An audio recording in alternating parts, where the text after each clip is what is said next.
She thought she was dealing with just another nobody. Until Judge Michael Reynolds showed her the badge that would change everything.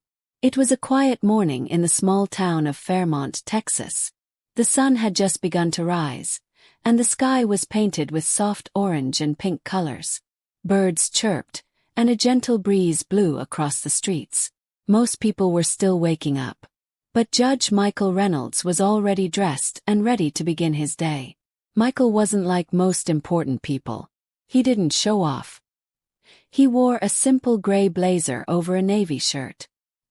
His shoes were plain, and he drove a weathered 2009 Toyota Camry that had seen better days. In the back seat of the car, his black judicial robe lay folded neatly. Before heading to the courthouse, Michael stopped at a small corner shop to grab a cup of hot coffee. The lady behind the counter smiled at him. "Early as always, Judge." Michael chuckled. "Can't be late when justice is waiting." He took a sip and got back into his car, humming softly as he drove down Cypress Avenue. He was thinking about the cases he had to handle that day. He didn't notice the police cruiser following 2 cars behind him. After a while, the flashing blue and red lights came on. Michael blinked in surprise. Was that for me? He wondered. He wasn't speeding. He used his turn signals. Everything seemed fine. But he still pulled over just like anyone should. He stopped near a gas station, rolled down his window halfway, and kept both hands clearly on the steering wheel. He looked through his rearview mirror and saw the officer stepping out of the cruiser. It was a white, stocky female officer. Her face looked angry already, as if she had woken up on the wrong side of the bed. Her name tag read, Officer K. Mitchell. She marched up to his car and barked, "License and registration." "Now," Michael, calm and polite, asked, "May I know why I've been stopped, officer?" She frowned. "You were driving too fast. You didn't signal." "I did signal," he said gently. "But here's my license. I'll reach for the registration now. My wallet is in my left pocket." He spoke slowly, carefully. He knew the rules.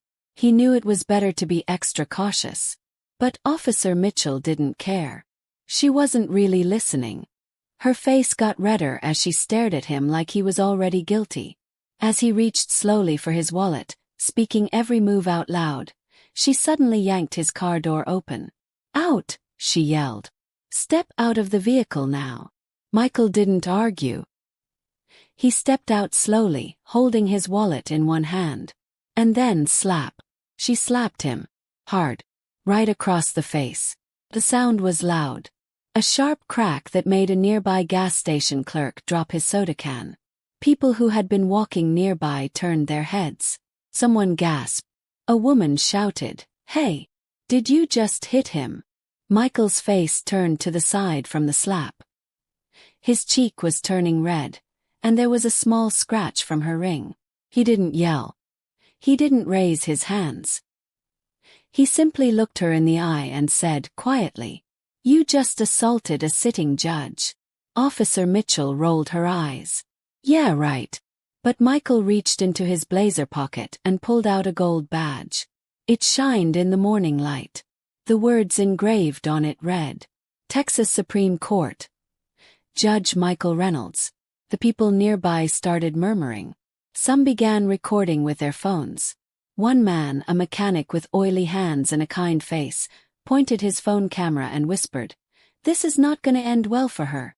Officer Mitchell's face lost all color.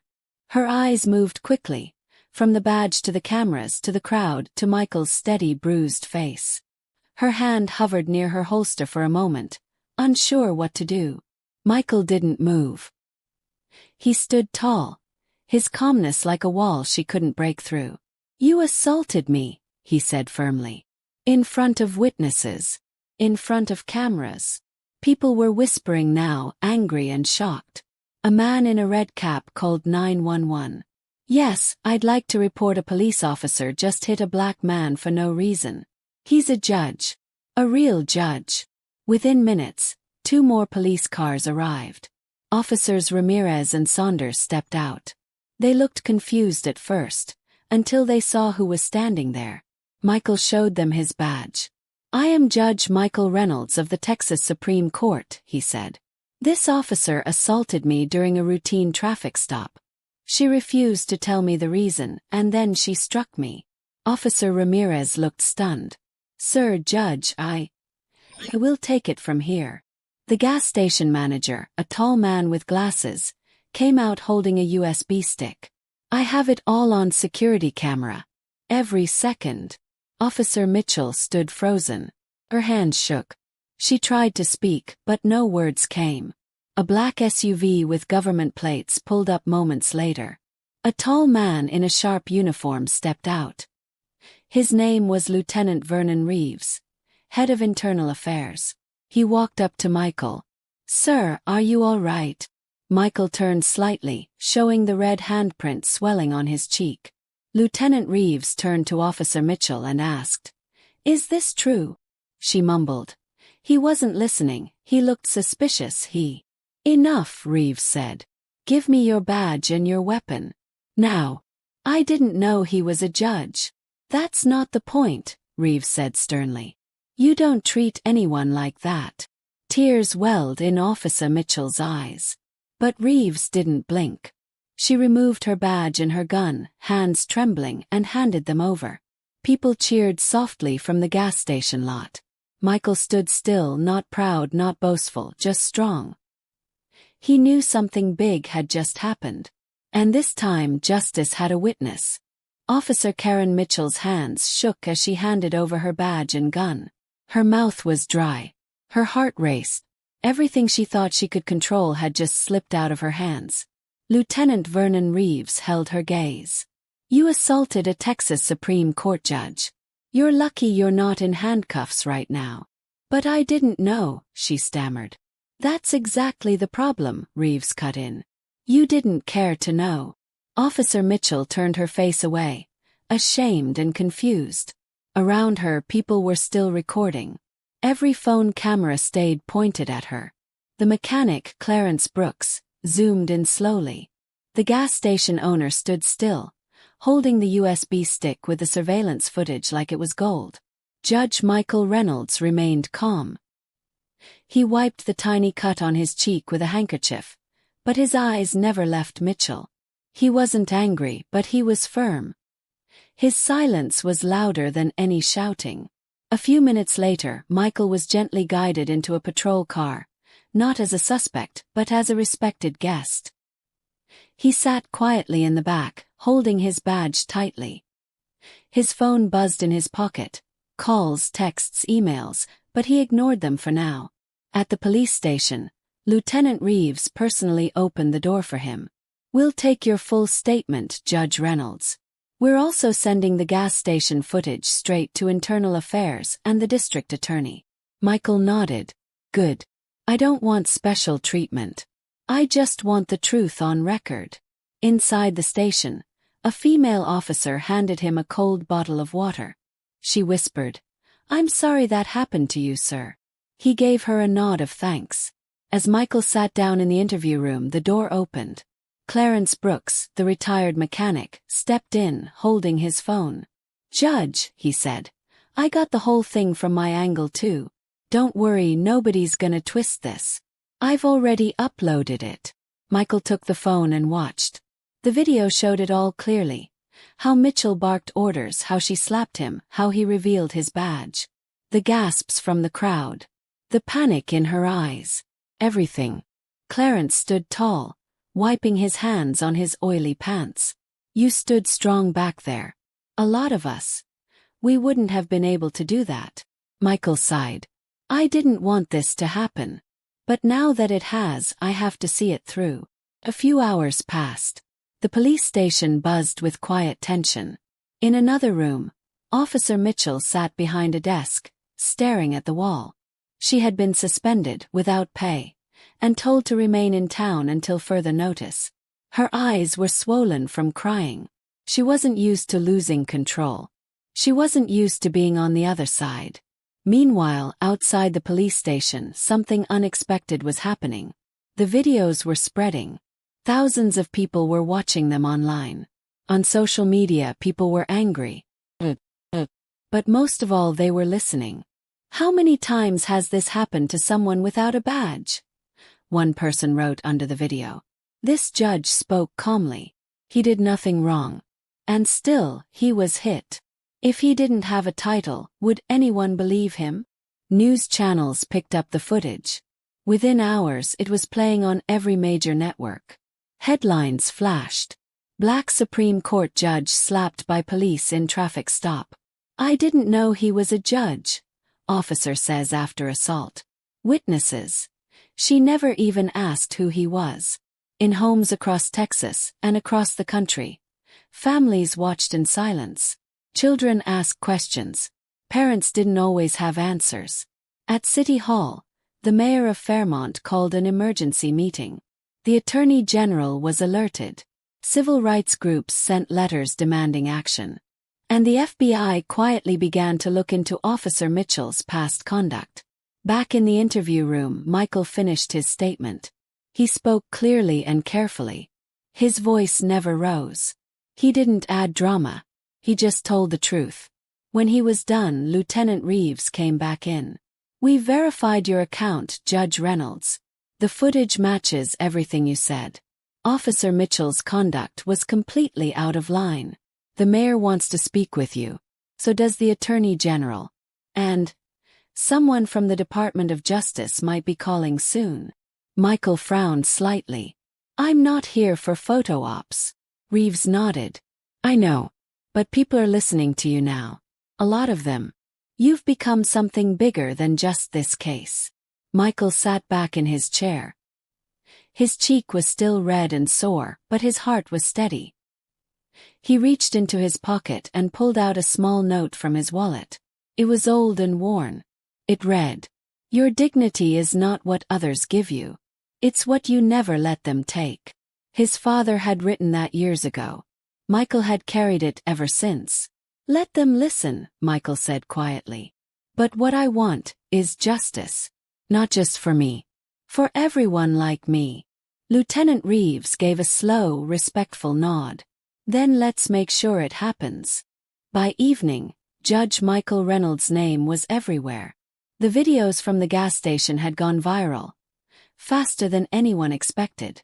People all over the country watched in disbelief as a calm, polite black man was slapped by a police officer. Only for it to be revealed that he was a Supreme Court judge. News anchors repeated the story. Radio hosts talked about it. Podcasts made emergency episodes. Online, the video had over 5 million views before the day ended. And it wasn't just the video, it was what it meant. People said, if even a judge isn't safe, who is? That could have been my dad, my uncle, me. Thank God people were filming.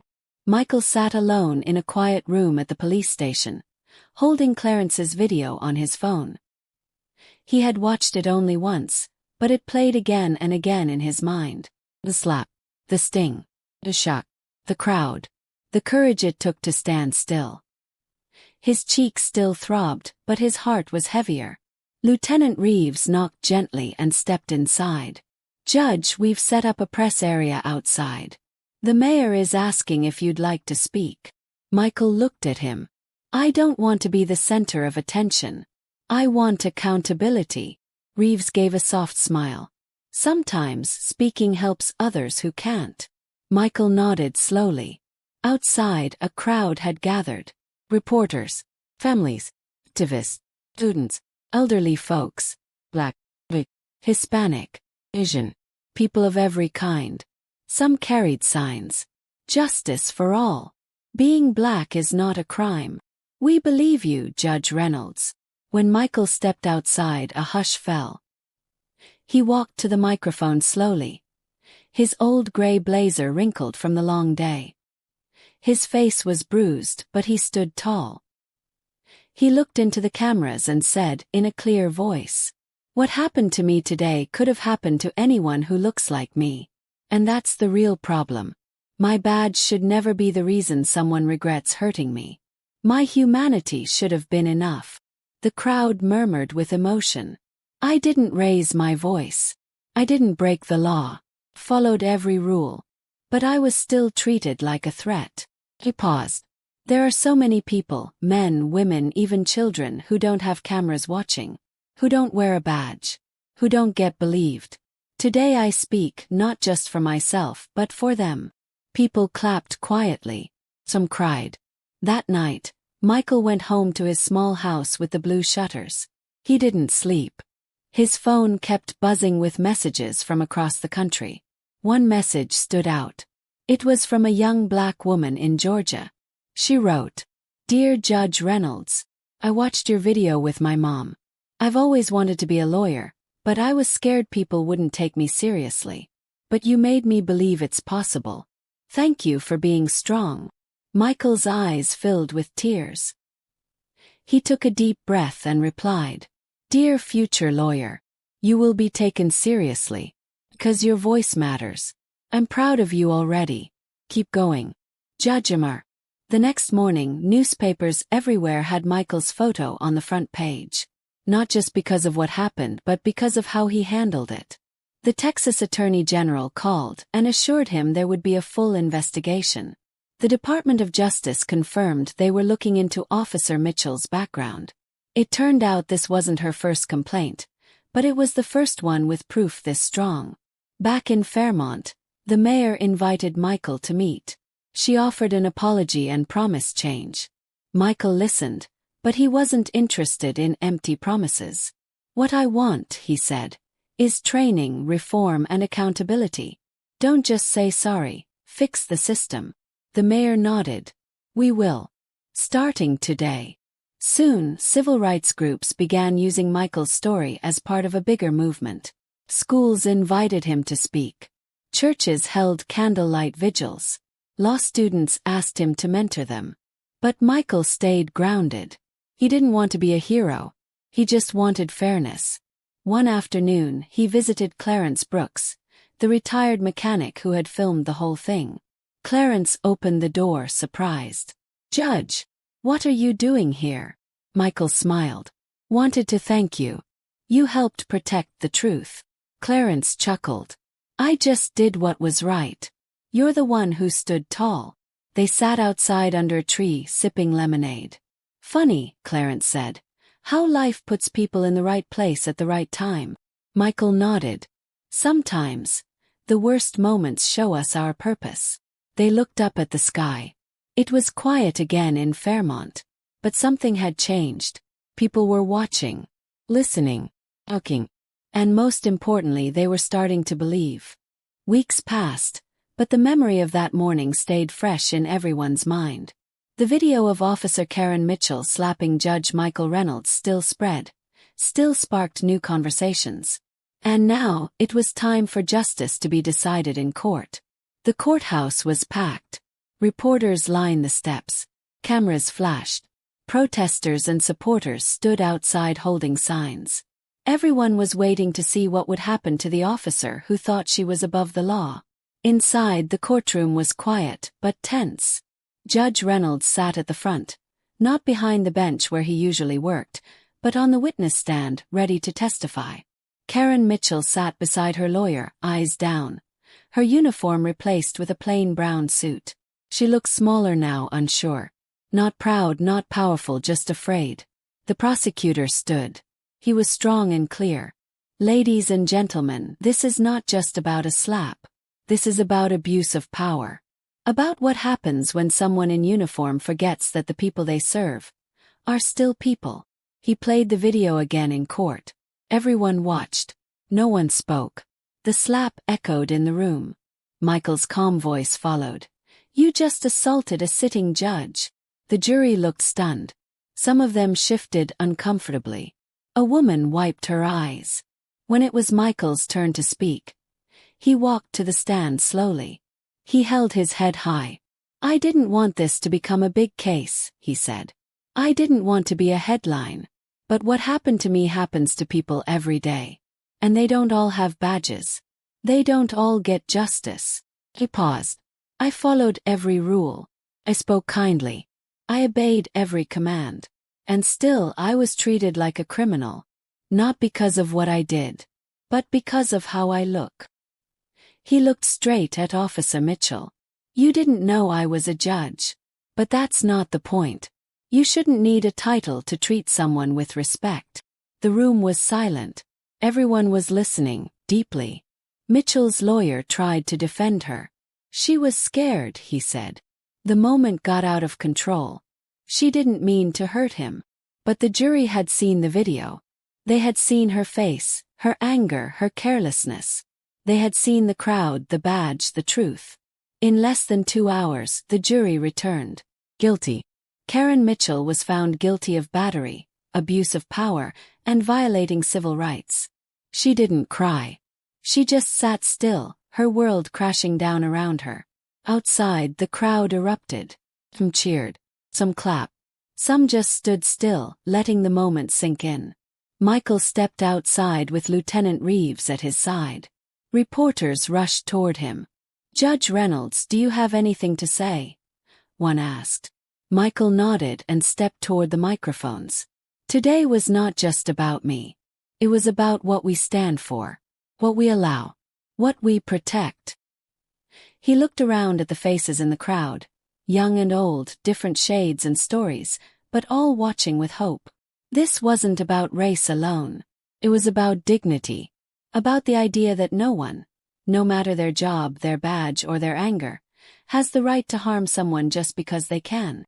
He took a deep breath. "I didn't survive that traffic stop because I'm a judge. I survived because I chose not to let someone else's ignorance define my worth." A little boy near the front whispered to his dad, "I want to be like him." An older woman wiped her tears. And Michael, still bruised but standing tall, gave one last line. "Justice doesn't live in buildings. It lives in how we treat each other, every day, even when no one is watching." That night, Michael went home and sat on his porch. He looked at the stars and thought about everything. He had never asked to be a symbol, but he had become one, not because he wanted it, but because the moment called for it. Days later, the town of Fairmont held a small ceremony to honor public servants. People from all over came. Michael was given a medal, not for being a judge but for being brave. In his speech, he said, "I didn't choose the fight, but I chose to stand. And now I'll keep standing for everyone who can't." After the event, Michael walked to his car. It was still the same old 2009 Toyota Camry. No fancy upgrades. No guards. Just him. He opened the door, sat inside, and smiled softly. He hadn't changed because of the slap. He had changed because he realized that his voice mattered, not just in court but in the world. And somewhere out there, a girl was applying to law school. A boy was dreaming big.